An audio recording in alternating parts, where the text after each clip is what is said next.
स्थानिक स्वराज्य संस्थांच्या निवडणुकांचं बिगुल वाजणार, थोड्याच वेळात अधिकृत घोषणेची शक्यता। राज्य निवडणूक आयोगाच्या पत्रकार परिषदेकडे नजरा।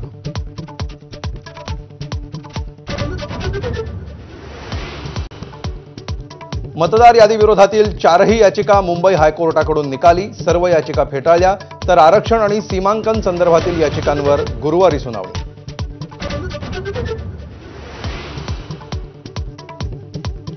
पार्थ पवारांनंतर आता अजित पवारांचे दुसरे पुत्र जय पवारही निवडणुकीच्या रिंगणात उतरण्याची चर्चा।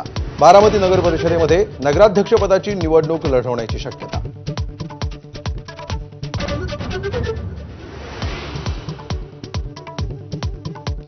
अठरा वर्ष पूर्ण होऊनही मतदार यादीमध्ये नोंदणी होत नसल्याचं समोर।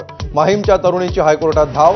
2 ऑक्टोबर 2024 नंतर वयाची अट पूर्ण केलेल्यांच्या नोंदणीत अडचणी।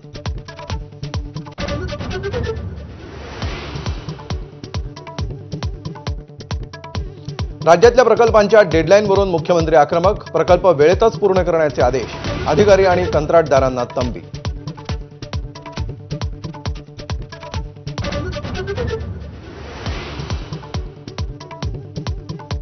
अतिवृष्टीग्रस्त भागातील पाहणीसाठी केंद्रीय पथकाला अखेर मुहूर्त सापडला।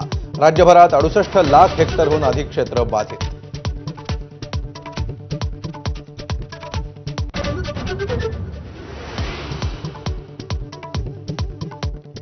जुन्नर भागातील बिबट्यांचं स्थलांतर करण्याचा निर्णय। नरभक्षक बिबट्याला वनताराला पाठवण्याचं नियोजन, तर बिबट्याच्या नसबंदीसाठी केंद्राकडे परवानगी मागणार, मुख्यमंत्र्यांची माहिती।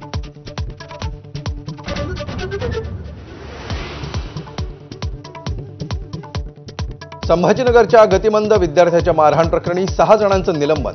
शिक्षक, केअरटेकर आणि कर्मचाऱ्याचा समावेश। प्रकरण दाबण्याचा प्रयत्न केल्याचा आरोप।